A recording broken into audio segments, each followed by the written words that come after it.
existem no mar.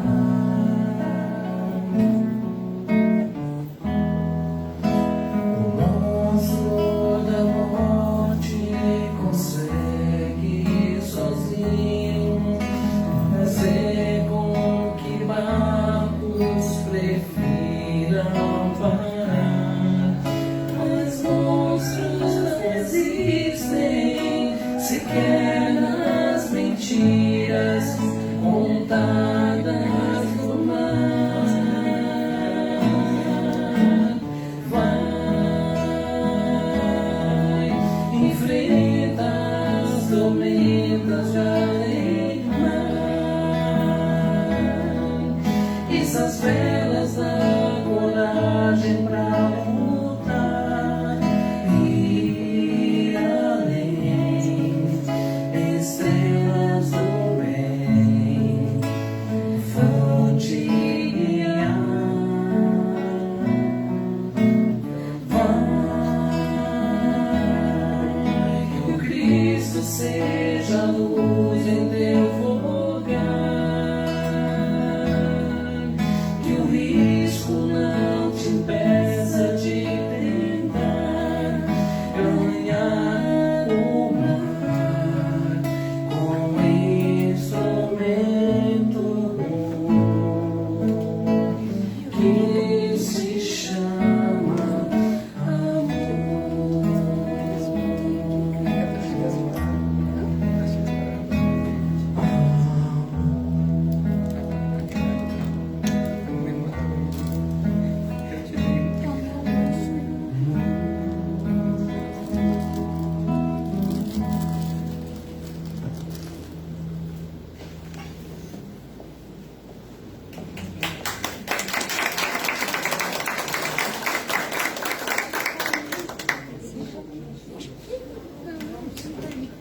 Vou por aqui, aqui.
elas falam.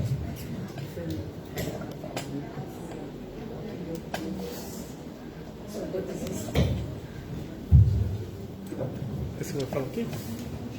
Pegar o livrinho. Ah, tá.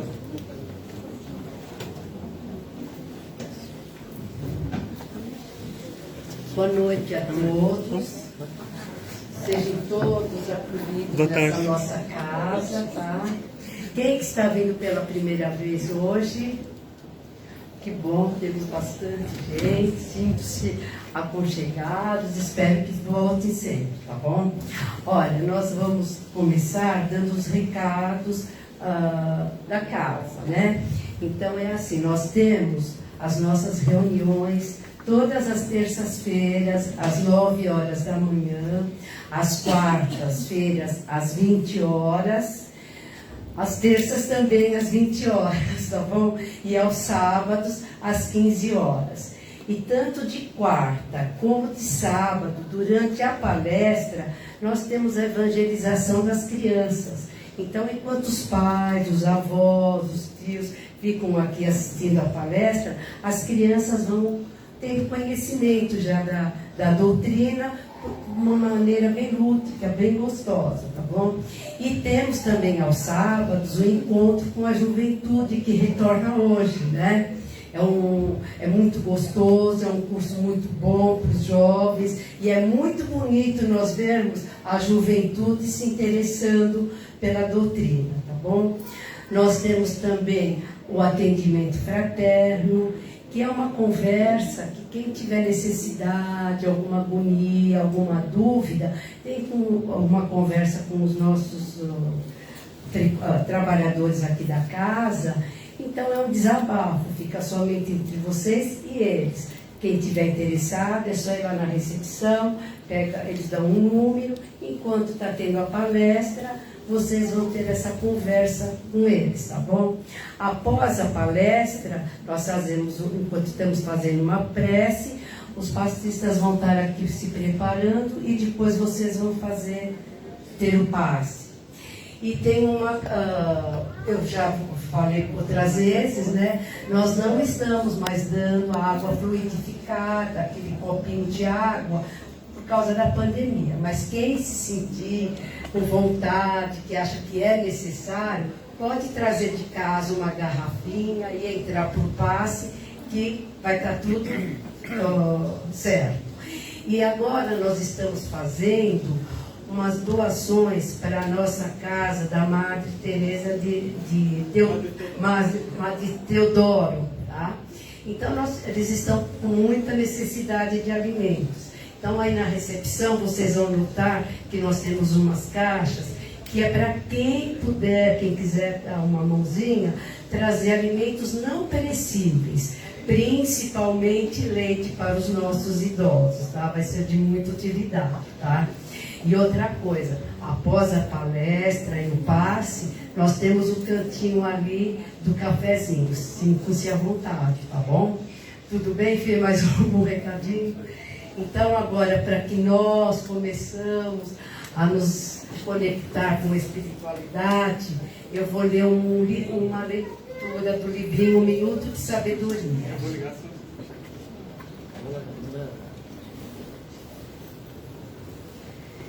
Seja alegre e otimista, não perca tempo em olhar para trás, para ver o que já fez. Olhe para frente e caminhe confiante e alegre, praticando bem e ajudando a todos.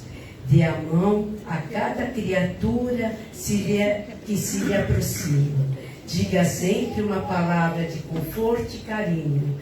Tenha para todos um sorriso de bondade. E a verdadeira felicidade passará a constituir seu clima permanente de vida. É um bom ensinamento para que nós pratiquemos, não é verdade? E agora, vamos fechando os nossos olhos e vamos respirando profundamente. E vamos nos conectando com a paz e harmonia desta casa. Elevemos nossos pensamentos a Deus, nosso Pai maior, a Jesus, nosso irmão, mestre e amigo. E vamos agradecer a oportunidade de mais uma vez estarmos aqui nesta casa bendita, sempre em seu nome, Senhor, para mais uma vez aprendermos a sua doutrina e a oportunidade de abraçarmos esta doutrina. Vamos pedir, Senhor, que cada um de nós que aqui estivermos consigamos com essas lições tirarmos boas reflexões e bons ensinamentos. E com os nossos corações renovados, vamos pedir que o Fernando seja intuído na colocação de suas palavras, na apresentação da linda palestra que ele nos preparou. Que assim seja, graças a Deus.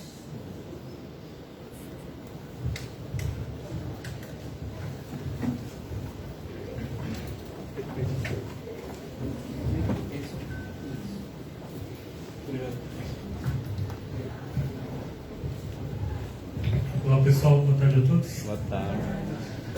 Em primeiro lugar, sejam todos muito bem-vindos. Em segundo lugar, a gente agradece a casa por mais essa oportunidade, né? Apesar do tema desafiador que o Rony me passou. Enfim, a gente vai falar hoje, nessa tarde, em torno desse livro aqui chamado Paulo Estevão. Alguém já leu esse livro aqui? Algumas pessoas já leram, opa. Então, opa, tem bastante gente que já leu aqui, ó. Então, o Rony me passou um trecho desse livro e falou, aí, ó, assume a bronca aí e vamos ver o que você traz a respeito. Eu espero atender a expectativa, que é uma reflexão bastante importante para cada um de nós, enquanto cristãos, enquanto espíritas, hoje, porque Emmanuel, no trecho que o Rony passou, os cristãos da atualidade, né? Para a gente fazer uma revisão sobre o nosso papel no mundo, sobre o nosso papel enquanto cristãos, o nosso papel enquanto frequentadores de um templo religioso, como estamos aqui hoje, e frequentemente a gente vem. O que isso tem feito de diferente na nossa vida? É como expandir isso. Antes do trecho proposto pelo Rony, o passador não está por aqui. A gente está também. Obrigado. Para quem não leu o livro, eu vou falar um pouquinho sobre o livro, só para dar vontade de ler, para que nas próximas séries a gente pegue. Dá para baixar pela internet, gente, dá para comprar pela internet, vale muito a pena a leitura, porque é quase que unânime entre quem já leu, que é um dos melhores livros dentro da doutrina espiritual. Para mim, existem dois, Paulo Estevão e Boa Nova, são os dois livros assim de cabeceira, que a gente usa com frequência. Eu já falei de alguns trechos aqui do Boa Nova aqui na casa. Da última vez eu falei de Barnabé, que foi resgatar Paulo. Já falei da mensagem de Abigail Estevão, do Ama, Trabalho, Espera, Perdoa. E hoje o Rony propôs um outro trecho para matar a vontade, a curiosidade de vocês sobre o livro. E olha só, eu faço salão que faz sempre que hoje a gente está nervoso, né? Vamos lá. Não está funcionando? Passador? Não. No passador não é flechinha. Tá com filha, Fred? Só um minutinho. Quer que veja? Por favor. Seguir a livro. Sábado estava funcionando. Enfim, gente, o livro gira basicamente em torno de 3 personagens. Saulo de Tarso, que a gente já deve ter ouvido falar sobre ele. Um outro personagem chamado Gesiel. E uma outra personagem chamada Abigail, pastor. Esse livro aqui, Paulo Estevão, gira basicamente em torno de 3 personagens: Saulo de Tarso, Abigail e Gesiel. Quem são essas pessoas, né? O que elas têm a ver? De alguma forma, esses personagens se relacionam nesse livro. O Paulo de Tarso, o Saulo de Tarso, que a gente mais tarde vai conhecer, conhecido por nós como Paulo de Tarso, os apóstolos dos gentios. E esses outros, Abigail e Gesiel. Abigail e Gesiel são 2 irmãos judeus que são expulsados em certo momento da história, da sua casa, da sua família, do seu terreno lá. Um vai parar nas galés, que eles chamam. Sabe esses filmes de época, lá da época do Cristo, que a gente vê que o povo vai trabalhar nos porões do navio e ficam remando, e ficam ali até o fim da vida? Gesiel é condenado a escravo, vai parar num lugar desse. Teoricamente, dali ele não vai sair a menos que morto. Abigail é vendida como escrava, depois ela vai parar numa família onde ela é muito bem aceita, se torna parte da família, né?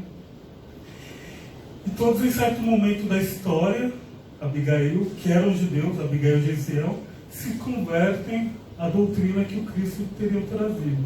Vejam só que esse homem, Gesiel, que estava no porão do navio, ele sai por uma questão bem interessante. Ele acaba fazendo uma caridade com um poderoso que foi no navio, depois ele acaba recebendo o favor desse poderoso, que tinha ficado doente, e aí o poderoso acabou como troca, né, falando, vou te dar sua liberdade. Só por isso que ele sai das galés, senão ele teria ficado ali até o fim da vida.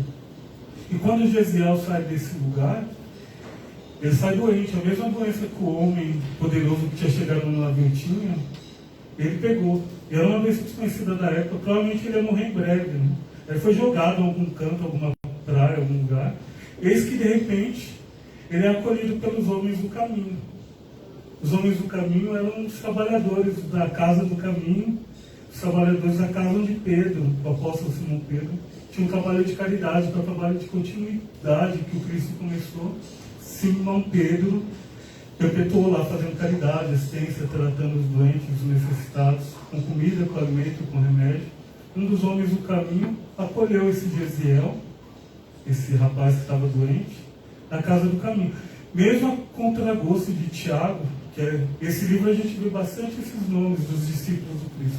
Tiago, Pedro, Mateus ou Levi. Obrigado, Pedro. Eles sempre aparecem nos livros. O Tiago, o apóstolo, ele questiona, puxa vida, mas já somos 49 dentro da casa do caminho. Perguntando para Pedro, né? A gente ainda vai receber mais 2. Isso diz para a gente também do que a gente vai falar sobre a proposta do Rony para a nossa fala aqui. E Pedro, mesmo sendo líder da casa, chefe da casa, com humildade ele fala, vejamos o que podemos fazer.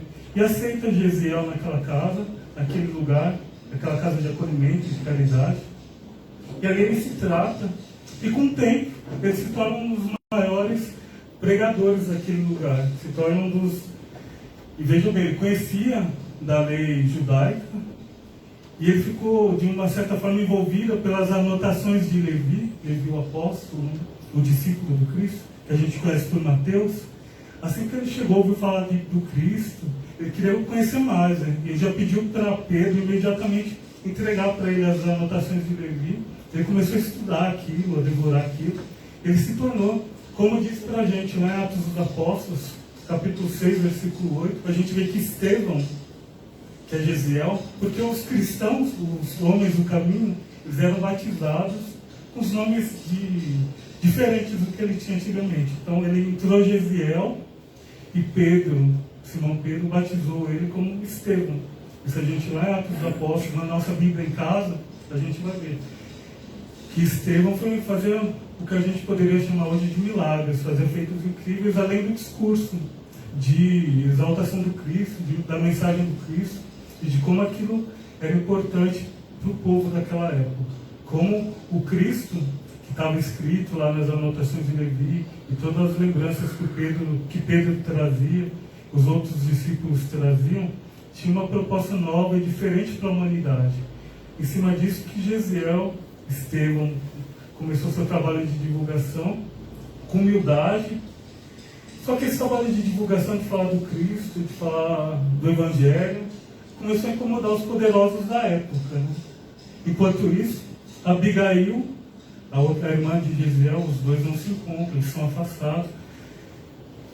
A gente não vai falar muito dela porque o livro é Paulo e Estevão, a gente vai focar em Paulo e Estevão. Mas ela acontece de se apaixonar, de amar uma pessoa, um personagem nesse livro, mas por razões que a gente não pode descrever nesse momento, ela não consegue vivenciar ou viver essa história de amor. O destino de cada um dos personagens faz com que cada um siga por caminhos diferentes. Enfim, não vou falar o que acontece para a gente ler o livro, né? E Saulo de Tarso, aquele que a gente conhece, né, que a gente já ouviu falar, Paulo de Tarso, ouvi em certo momento falar desse Estevão, que tinha esse cara da Casa do Caminho, que está falando sobre o Evangelho com tanto afinco, com tanto... Ele fazia coisas maravilhosas, nos diz as Escrituras, né? Quem é esse cara? Ele foi para a Casa do Caminho conhecer, ouvir, e ele foi para lá para contestar Saulo de Tarso, né? E ele ficou impressionado também com a oratória, com o conhecimento da lei. Ambos tinham, tanto Paulo quanto o Estevão tinham conhecimento da lei. Ele ficou impressionado com aquilo. E ficou muito incomodado com aquilo tudo. Porque para Paulo, para Saulo de Tarso, Estevão era um blasfemador, era um feiticeiro, junto com todos aqueles homens daquele lugar. Aqueles homens que seguiam o carpinteiro crucificado, ou o carpinteiro maldito. Era assim que Saulo de Tarso chamava Jesus Cristo. Aqueles homens eram todos ou loucos, ou feiticeiros, ou coitados, né? E aparece lá uma figura como Estevão, de certa forma que Saulo acaba ficando tão incomodado que ele participa do julgamento para a condenação de Estevão, que nos diz Atos dos Apóstolos, que acaba sendo condenado ao apedrejamento. Já tem um spoiler do livro, mas tudo bem, não tem problema, que o livro é muito mais, que são 500 e poucas páginas de aprendizado constante, e vale muito a pena a gente conhecer. Além disso, Saulo de Tarso, ele passa por uma porção de situações na vida dele, antes disso, antes de Estevão, depois de Estevão, e sempre essa figura, sempre a menção ao carpinteiro crucificado, ao carpinteiro maldito. Que homem é esse que vivia cruzando o caminho dele, atrapalhando a sua vida? Que cidadão é esse? Em certo momento da sua caminhada, enquanto Saulo de Tarso ainda, ele decidiu, tomou por decisão de vida, acabar com aquela doutrina desse carpinteiro, partiu para cima dos cristãos. E dentro dessa partida para cima dos cristãos, ele, por uma questão especial, por mais uma das dores do caminho dele, ele vai atrás de um cristão, de um desses homens do caminho, desses homens que seguiam Cristo, e na saída para esse homem, para acabar com esse homem, para confrontar esse homem, a gente conhece a conhecida passagem do caminho de Damasco. Você avança um slide, por favor, né? Esse seria Paulo e Estevão, mas só não tem mais um para a gente ler. Seria aquele momento que a gente conhece onde Saulo de Tarso vai poderoso, arrogante, em direção a Damasco, em busca de Ananias, Laura, que você fez a palestra há pouco tempo.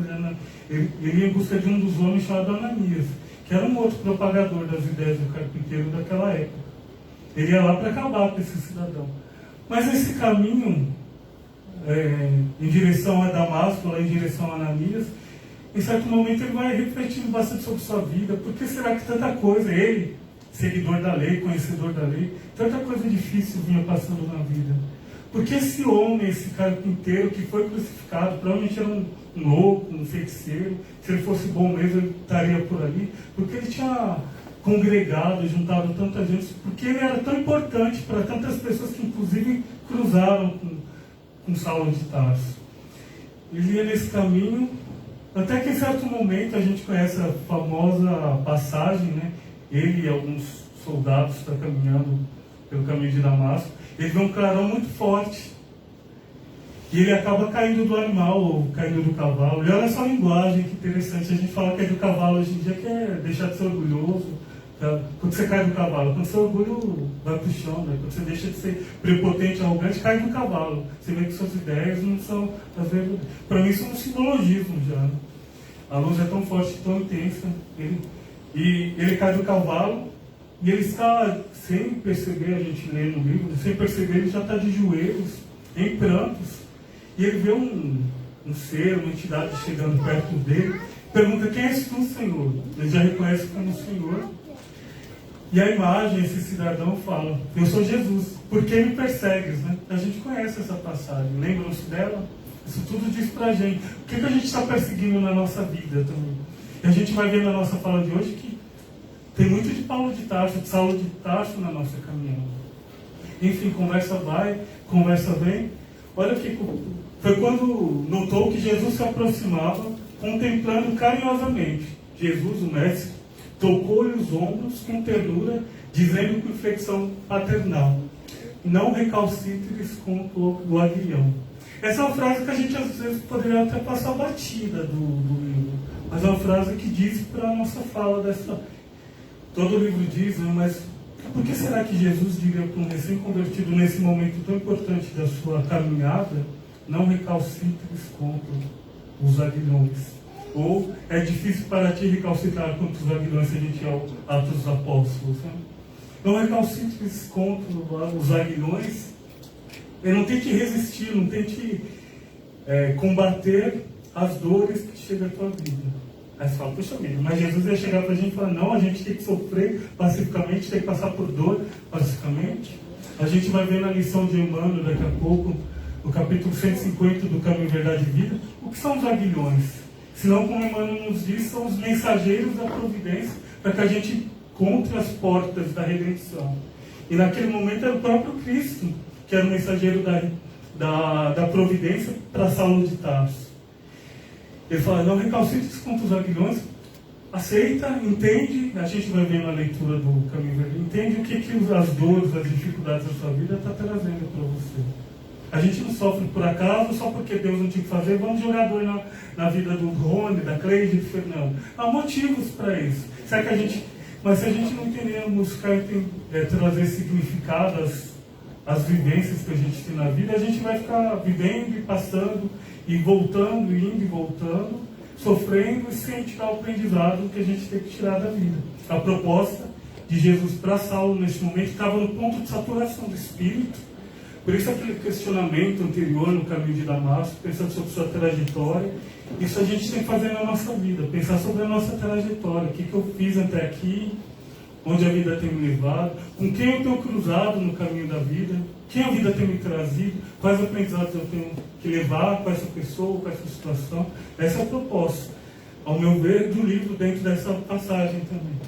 Mas o diálogo vai, o diálogo continua. Senhor, o que queres que eu faça? Tem uma música com essa passagem, que eu adoro, já pedi para o Rony várias vezes também. Hoje a gente vai ter música, viu, gente? Senhor, o que queres que eu faça? Paulo, imediatamente, ele estava chorando de joelhos, estava dobrado sobre si mesmo. Além de cair do cavalo, ele estava dobrado sobre si mesmo. A gente que conhece a parábola do filho pródigo, a gente sabe que no momento de arrependimento do filho pródigo, o que ele fez? Dobrou sobre si mesmo. O seu orgulho dobrado, foi dobrando sobre si mesmo, lembrou-se do pai e foi em direção ao lar. Né? Olha Saulo de Tarso aqui. Aqui não, mas na leitura do livro, dobrado sobre si mesmo, ele reconhecendo naquele ser uma autoridade, perguntou, Senhor, o que queres que eu faça? Foi aí que Jesus, contemplando mais amorosamente e dando-lhe a entender a necessidade de os homens se harmonizarem no trabalho comum da edificação de todos, no amor universal em seu nome, esclareceu generosamente. Levanta-te, Saulo, entra na nossa cidade e lá te será dito o que convém fazer. E olha que legal, essa necessidade dos homens se harmonizarem. O caminho não é só nós, não é eu sozinho, eu estou bem, é legal, hoje eu sou espírita, eu consegui encontrar salvação, mas olha essa proposta do Cristo dizendo para a gente, para Saulo e para a gente que lê o livro, que procura se inspirar nesses personagens do cristianismo primitivo. Necessidade dos homens se harmonizarem no trabalho. Olha a necessidade do trabalho e dos homens harmonizados. Por isso a gente está em sociedade, por isso a gente fala em fraternidade, a gente fala em solidariedade, né? No trabalho comum na edificação de todos, não do Fernando, não do Zil da Gama, na edificação de todos em nome do Cristo. Então levanta-te, não fica aí, mas levanta-te. Jesus falando para Saulo, levanta-te, entra na cidade, busca o grupo, busca a solidariedade e faça a tua parte. Pula mais um, por favor. E aí, finalmente, a gente chega na parte que o Rony falou para a gente falar. Olha só, antes de tudo isso, é só um pincelamento, porque são 500 e poucas páginas. Emmanuel, ele traz para a gente, eu não vim trazer para vocês que esse livro é psicografado pelo Espírito Emmanuel, médium Chico Xavier. Eu não vim trazer para vocês mais uma historinha da conversão de Saulo de Tarso, mais uma historinha bonitinha do cristianismo primitivo. Eu trago para vocês um desafio. Mas antes disso, né, mano? Olha só. E ele puxa nossas orelhas. As igrejas amornecidas da atualidade e os falsos desejos dos crentes nos diversos setores do cristianismo justificam as nossas intenções. Ou seja, nós temos ficado mornos dentro do nosso papel, dentro da nossa caminhada, dentro da nossa encaminhada enquanto cristãos. Só para frisar, cristianismo apareceu um pouquinho depois dessa passagem de Estevão aí, com o evangelista Lucas, que sugeriu para Paulo o termo cristão. E hoje todos nós somos cristãos porque a gente segue o Cristo. Né? Enfim, mas olha o que o Emmanuel está dizendo, que a gente tem amornecido com o tempo. As igrejas amornecidas da atualidade, os centros espíritos amornecidos da atualidade, falsos desejos dos crentes. Quais serão os falsos desejos dos crentes? Será que a gente quer o bem para todo mundo? A gente pensa só na gente, meio egóico ainda? É só para a gente refletir. Quais serão os falsos desejos do crente enquanto cristãos? Justifica a intenção do Emmanuel para trazer esse livro. Em toda parte há tendências à ociosidade do espírito. Melhor ir para o centro, que lá eu fico tranquilo, lá eu recebo favores da espiritualidade, eu dou um passo, eu saio revigorado, eu aprendo a tolerar aquela irmã insuportável, enfim, assim eu vou caminhando. Enfim, a ociosidade do espírito, há manifestações de menor esforço, mas não é isso que o cristianismo propõe para a gente. Nenhum dos homens do caminho do cristianismo primitivo tinha menor esforço, pelo contrário, trabalhavam bastante, pagavam com a vida, né? Todos eles, ou quase todos, menos João também, né? João é bom. Muitos discípulos disputam as prerrogativas do Estado. A gente pode até pegar os exemplos do Brasil política da atualidade, mas a gente não pode falar de política no momento.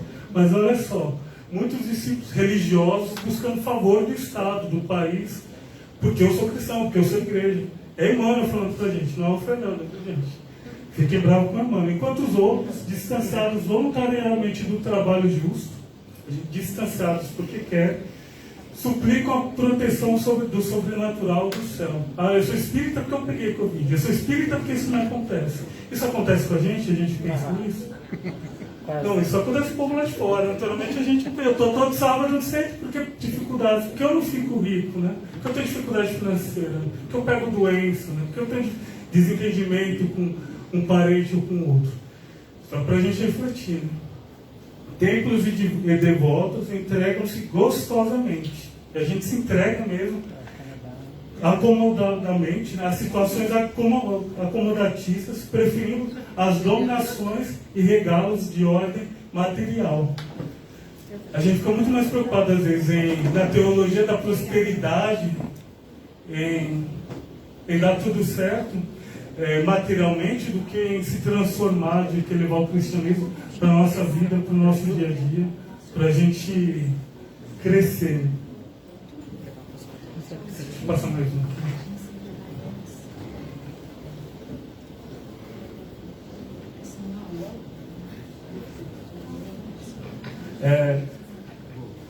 Nesse momento que a gente pediu, não, mas enfim. O que eu falei que esse livro tem a ver com a gente, com a nossa caminhada, com a nossa trajetória aqui? Porque tem muito da gente que Paulo, nesse momento, ele foi convertido ao cristianismo. A partir desse momento, sua vida foi de trabalho para o Cristo, para ele mesmo e para os cristãos do futuro.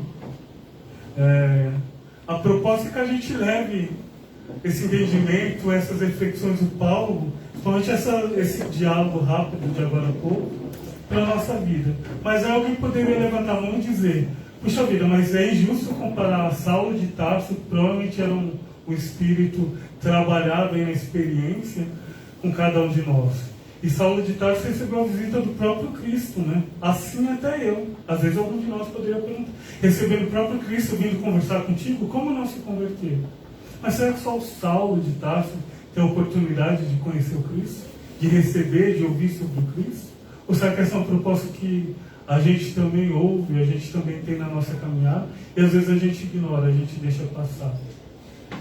Eu vou pedir para o Rony e a Adriana cantar uma música para a gente. Estava programado já, tá? A chamadora é a confiança do Alan Filho. Depois a gente dá continuidade à nossa passagem, tá? Só para a gente entender o que isso tem a ver com a nossa caminhada. Porque aprendizes do caminho. Porque cada um de nós, todos nós, a exemplo de Saulo de Tarso, também estamos no nosso caminho de Damasco, questionando Deus, a espiritualidade, mas querendo se encontrar no nosso papel aqui nesse esse nosso mundo em direção ao alto, ao sagrado, ao divino.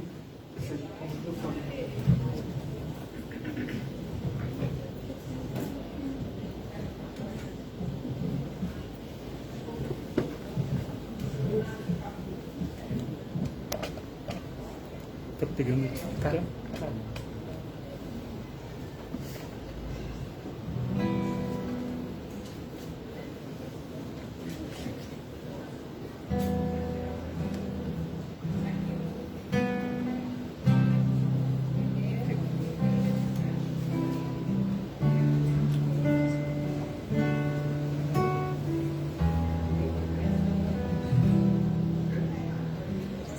Descalços, mãos marcadas, moradores nas calçadas, esquecidos como a própria noite. Rosto triste, olhar tão raro, na esperança de um amparo, o silêncio mostra a própria dor.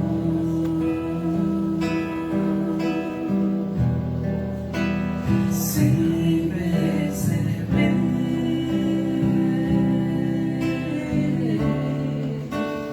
finjo não ver e prefiro evitar. Preciso ter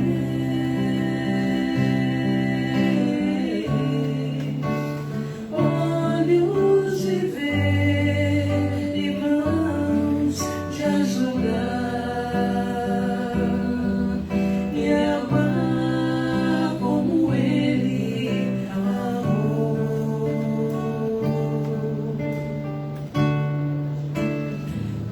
Descalços, mãos marcadas, Jesus Cristo nas calçadas, esquecidos como a própria noite. Rosto triste, olhar tão raro, na esperança de um amparo, o silêncio mostra a própria dor.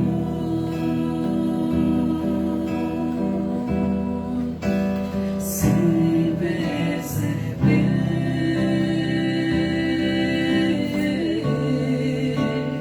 finjo não ver e prefiro evitar. Preciso ter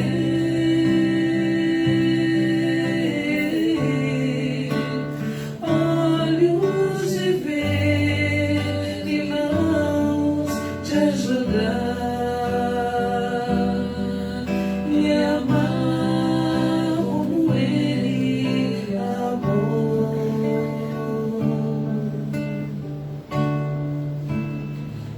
Descalços, mãos marcadas, Jesus Cristo das calçadas, esquecidos como a própria noite.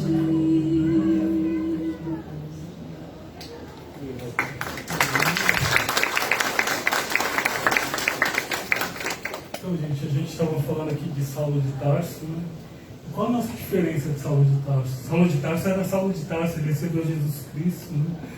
No caminho de Damasco, mas e a gente, né? Como eu disse aqui antes do nosso intervalo, cada um de nós, quando a gente lê lá no livro dos Espíritos, onde está escrito a lei de Deus? Né? O que a espiritualidade superior diz para a gente? Está escrita na consciência. Aquele caminho que Paulo fazia, o caminho do amadurecimento da alma, do espírito, aquele ponto de saturação do espírito para despertar. Nos diz a espiritualidade que a lei de Deus está escrita na consciência. Só de Saulo de Tarso? Não, na de todos os homens. Né? Só que por um momento, por outro, por uma razão, por outra, cada um de nós está num ou outro patamar, num ou outro lugar. Às vezes a gente resolve parar, ser perseguidor, às vezes a gente resolve estacionar, às vezes a gente resolve brigar contra a lei. Mas a proposta evolutiva para cada um de nós enquanto espíritos nessa caminhada rumo ao infinito, rumo à perfeição, rumo ao exemplo que Jesus foi é para cada um de nós, desde o princípio, como a gente lê lá na Gênesis. Deus criou um homem e viu que era bom. Está lá na Gênesis bíblica, né? Que o homem pediu para que o homem cuidasse da terra. Olha só, ele pediu para que o homem cuidasse da terra. Os cristãos são preocupados demais com seus próprios interesses materiais, às vezes pedindo favor à espiritualidade. E a proposta também lá dentro da Gênesis bíblica, o que é? A gente perde o paraíso. Em um certo momento da história lá na Bíblia, né? A gente perde o paraíso, é expulso do paraíso. A gente se afasta da lei de Deus por esses estacionamentos da vida, da preguiça, da ociosidade, da dificuldade, né? E a proposta para nossa, enquanto caminhantes aqui, enquanto aprendizes do Evangelho, é que a gente caminhe.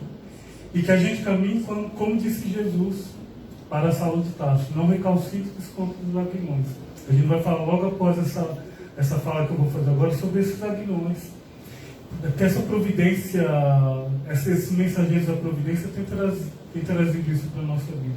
Mas antes disso, dentro desse processo nosso de caminhada, de esquecidos do paraíso, nesse processo de reconexão, Joana de Ângeles, nesse livro aqui, traz para a gente que a gente está em diferentes estágios aí da nossa caminhada. Todos nós, vez ou outra, nos encontramos numa ou outra situação aqui. Ó. Ela traz 5 níveis de consciência. Saulo estava num. É importante que a gente reflita sobre a nossa vida, sobre a nossa caminhada, enquanto o nosso papel de religiosos, que nível de consciência para o amanhã, para o futuro, para a eternidade, a gente carrega conosco. E Joana de Ângeles, dentro do livro Ser Consciente, carrega o primeiro nível como consciência do sono sem sonhos. Que é aquele estágio do espírito que não está muito preocupado com o que está fazendo aqui, a razão do que está fazendo aqui, de cada um de nós em vida, né? O que a gente está fazendo aqui, está vivendo loucamente o dia de hoje, porque não sabe se vai ter amanhã. A preocupação é só com os sentidos, os 5 sentidos que a gente tem, em se alimentar, em comer, beber, dormir. Não tem outra preocupação que não essa. Joana de Ângeles chama esse é o primeiro nível de consciência. O segundo nível que ela chama é do sono com os sonhos. Olha só interessante a abordagem. É o espírito, aquele de nós que está na nossa caminhada evolutiva em direção ao alto, né? A gente já sabe que existe algo além dos 5 sentidos, né? Mas às vezes a gente fica difícil resistir ao arrastamento da materialidade, enfim. Sabe que existe algo além dos 5 sentidos, mas da preguiça. Aquele de nós religiosos que sabe que precisa conhecer o Evangelho, mas não dá tempo, prefere ficar assistindo Marcos Mion, no sábado à tarde, no mesmo horário do vida, né? É melhor ficar assistindo Marcos. Ou então fazer o seguinte: eu assisto Marcos Mion, sei que o passo começa às 4 horas, corro lá, tomo passo, volto. Enfim, fica difícil resistir ao arrastamento desses chamados, das ilusões do mundo. Esse é o segundo nível para a Joana de Ângeles. Tem o sono acordado. Esse daqui já é um despertar que Joana de Ângeles traz para a gente. Esse período aqui, o espírito, cada um de nós na nossa caminhada, há uma necessidade de conexão com religiosidade, que é diferente de seguir uma religião. A gente sabe que existe uma necessidade de conexão com o alto, com o divino, com o sagrado.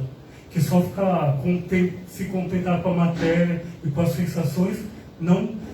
E é interno mesmo. Provavelmente Saulo, na caminhada de Damasco, ele estava por aqui, até que ele chega nessa 4ª fase aqui, ó, de transcendência do eu.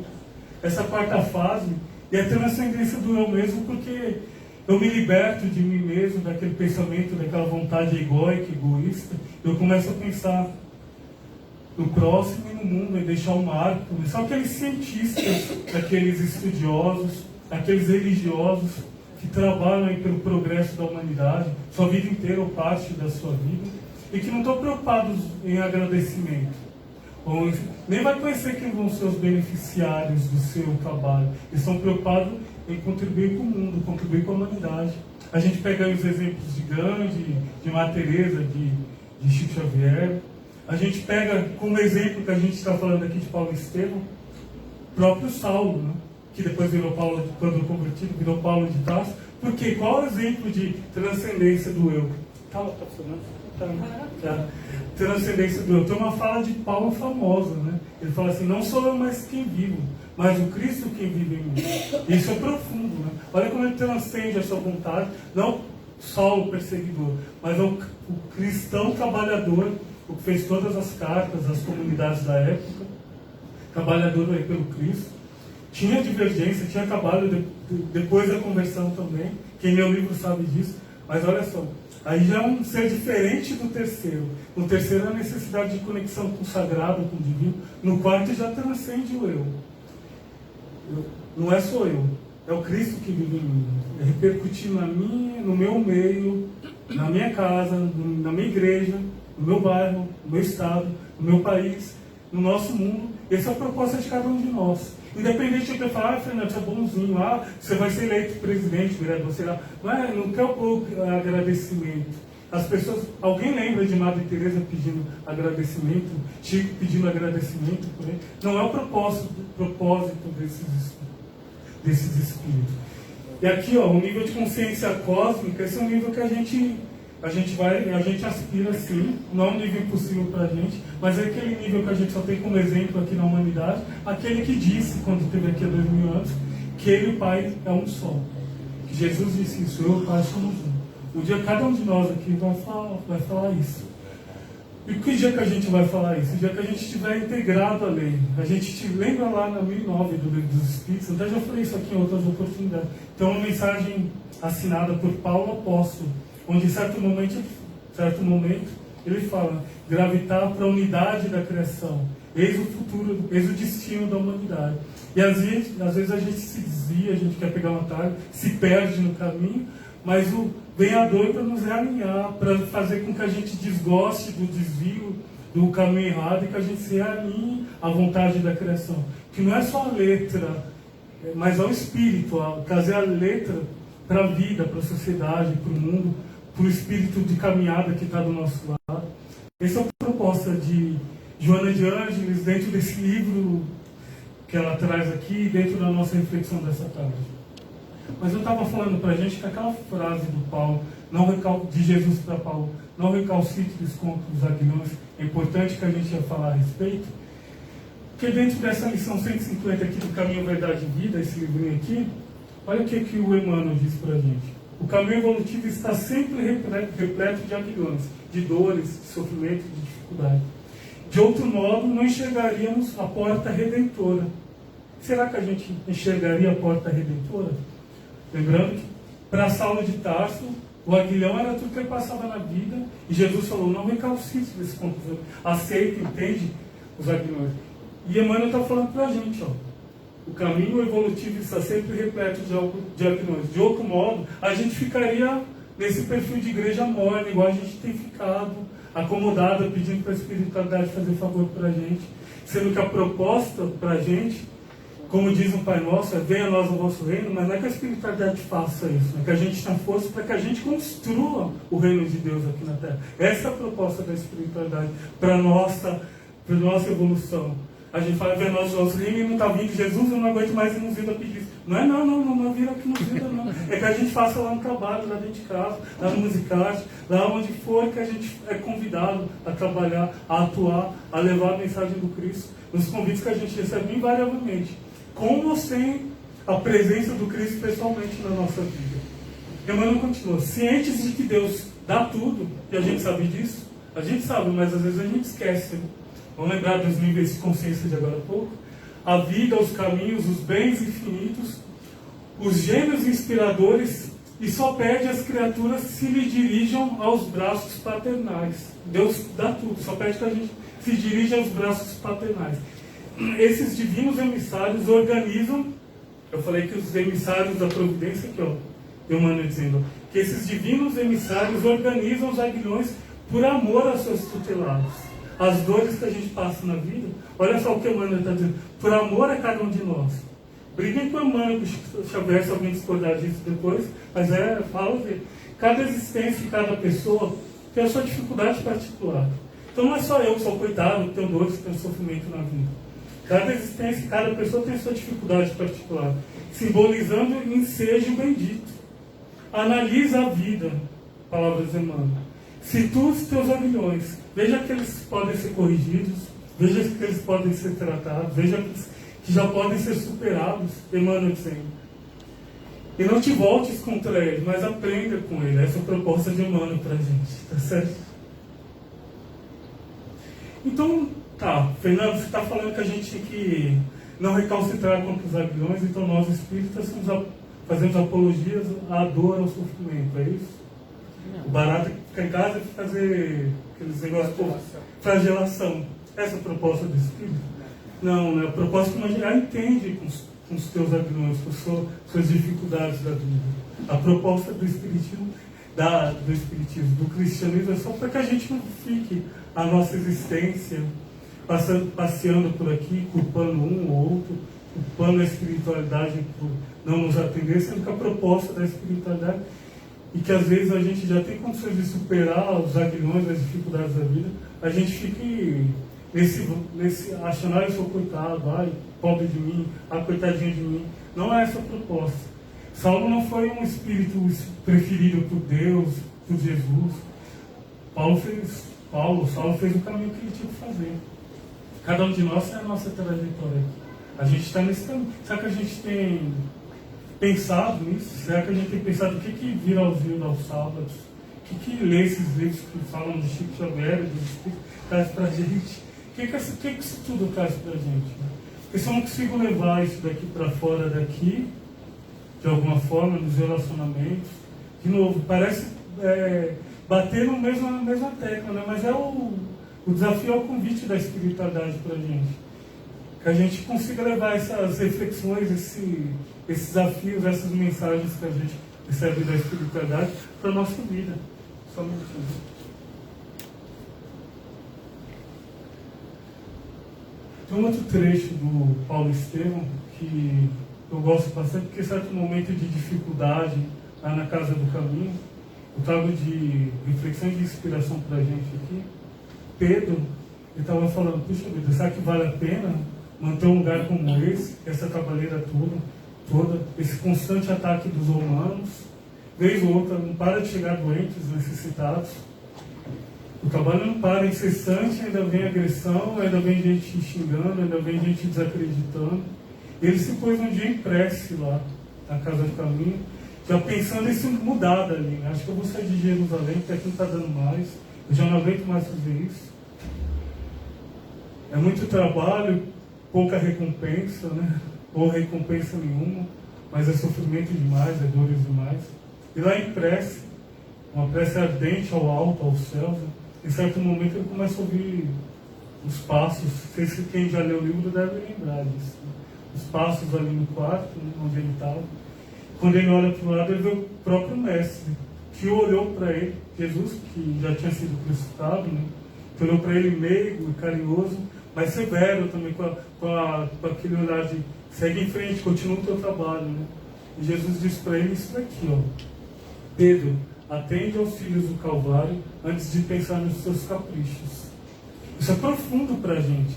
Quem são os filhos do Calvário daquela época? A gente consegue imaginar o que seria do cristianismo, isso que a gente fala, que a gente estuda hoje, sem o trabalho que Cristo começou e que Pedro continuou mesmo após a crucificação do Cristo, de acolhimento àquelas pessoas, de acolher Estevão, de acolher Saulo de Tarso, que já tinha entrado naquele lugar para destruir, mas depois em outra oportunidade eu já falei sobre ele aqui.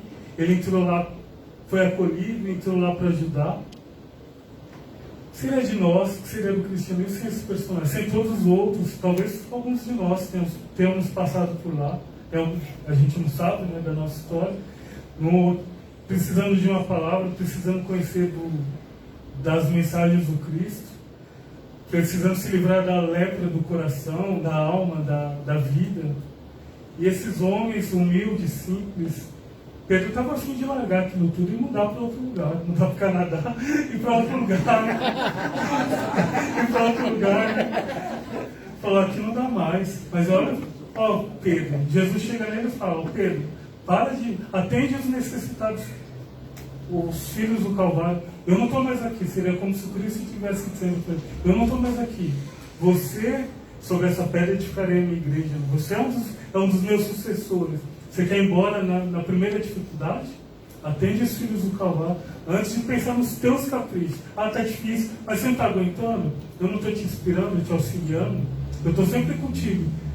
E a gente também tem essa oportunidade de fazer prece, de pedir forças, de vir à casa espírita, não só para o passe depois do Marcos Mion, mas vir para o passe, para o Evangelho, para os cursos, se fortalecer no aprendizado, na caminhada, nos desafios da vida, que isso tudo é ser espírita, isso tudo é ser cristão. E a gente não sente isso às vezes eu falei isso aqui semana passada, que às vezes a gente chega cansado, está em casa, a gente até está indo em dúvida se a gente vai no centro, estou cansado hoje, a gente chega cansado e sai fortalecido, parece que a gente sai outra pessoa.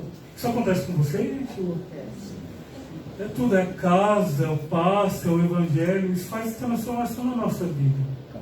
O Evangelho faz isso com a gente, está nos fortalecendo, mas ser cristão, além de se fortalecer, como disse Emmanuel lá no Breve Histórico, ele quer que a gente não seja morno, que a gente não deixe o cristianismo, o que esses homens faziam, o que o Cristo pede para cada um dos seguidores, seus seguidores, carpinteiro crucificado ou carpinteiro maldito, como dizia Saulo antes da conversão, mas que hoje a gente reconhece como mestre, que a gente siga ele de fato, que a gente expanda isso daqui, dentro do Musicarte, dentro de um outro lugar que necessite de trabalho, necessite de trabalhadores.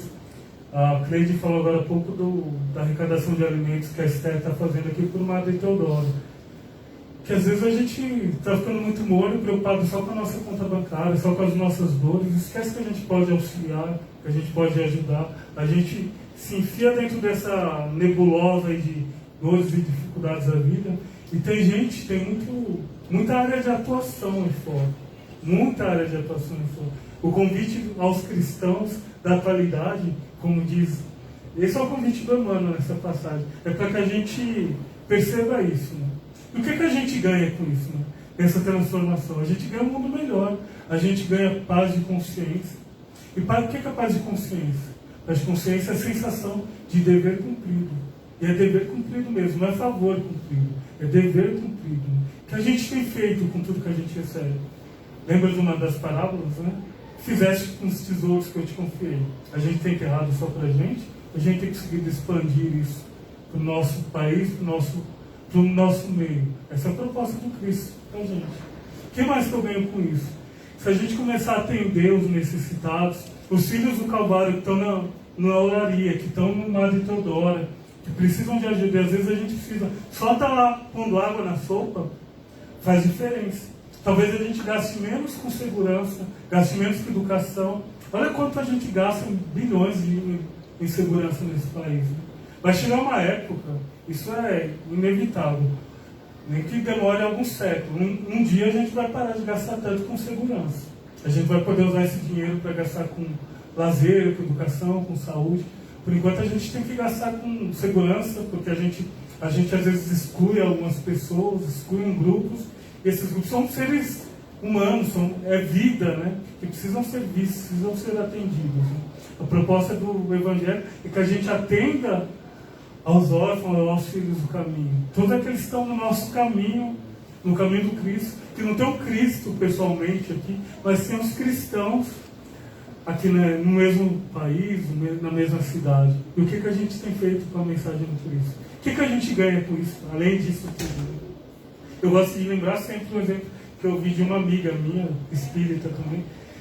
Vocês percebem que a época do Natal é uma época gostosa, né? É uma época onde, inclusive, tem nada a ver com o tema da palestra, mas só para a gente entender como é que esse ambiente regenerado fará a diferença na nossa vida. A época de Natal é uma época que tem menos crime, é uma época que a espiritualidade superior ela tem mais acesso à humanidade. Eu esqueci qual espírito diz isso. Mas enfim, a gente sente que é tudo mais, que as coisas são gostosas. Além da parte de marketing, de mercado, que a gente tem uma concussão grande na série, e a gente ouve que a espiritualidade tem mais acesso a gente. É a época que a gente quer doar um panetone para alguém, a gente vê que sobra um dinheirinho no bolso, a gente quer fazer as sacolinhas de Natal das igrejas, dos centros por aí. Não é verdade isso não acontece com vocês? Porque olha só, a gente fala tanto do Cristo, do nascimento do Cristo, é no Natal. Então a gente fala disso por um tempo, tirando a parte de mercado, a gente traz isso para o nosso subconsciente, para o nosso consciente, e isso gera uma energia para a gente quer compartilhar, a gente quer fazer uma visita, estou mentindo, a gente quer visitar um asilo, a gente quer visitar um orfanato. É a época do ano que isso mais acontece, é a época do ano que mais é auxiliado, né? Natal. Olha só, o dia que o Natal não foi só 1 ou 2 dias no ano, mas que foram os outros 360 e poucos dias do ano também. Enfim, foram todos os dias. Olha só que não é só ficar falando verdade, que igreja tem bastante, né? Mas olha só, o dia que a gente conseguir trazer o Cristo de verdade para o nosso coração, a gente vai transformar não só a vida daqueles que a gente acha que está, auxiliei tantos, isso é orgulho, isso é vaidade. A gente não vai estar preocupado com isso, mas a gente vai sentir no fundo da nossa alma que a gente está auxiliando aqueles que caminham conosco, que foram postos conosco nessa caminhada, gente. Esses aqui são os exemplos que a gente tem de pessoas, para a gente não achar que só Jesus, Paulo faziam, e eram pessoas diferentes. Olha quantas pessoas, Chico, Irmã Dulce, Madre Teresa, uma pessoa lá da sopa. Qualquer um de nós pode fazer diferença na vida do próximo. É só que a gente levar para fora o amor que a gente trabalha aqui dentro, fora do portão da casa. Tá certo?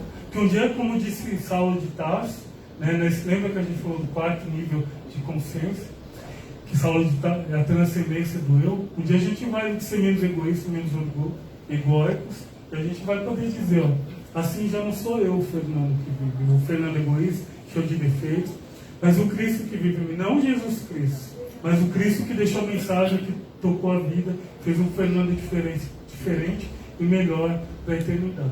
Gente, obrigado pela atenção e até a próxima.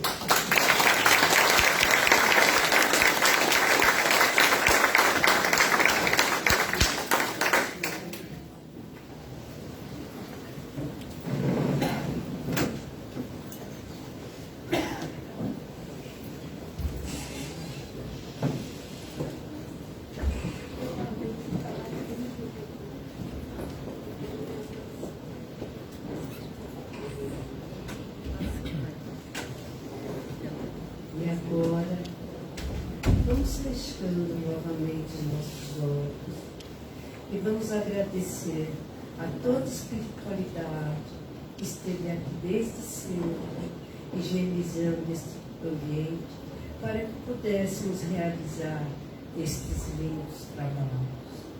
Vamos agradecer a mentora do Senhor da Dama, que nos acolhe e nos abraça sempre que chegamos.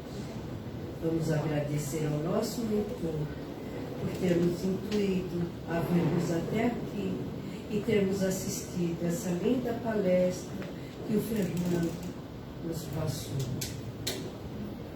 E vamos agradecer, Senhor, por tudo que me destes e por tudo que me dás.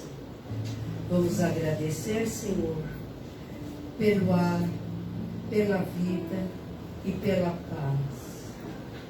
Agradeço, Senhor, porque te amo e porque sei que me amas. Agradeço, Senhor, pelo nosso lar. Agradeço, Senhor, pelo dom da vida e pela vida que me destes, alegre e jovial.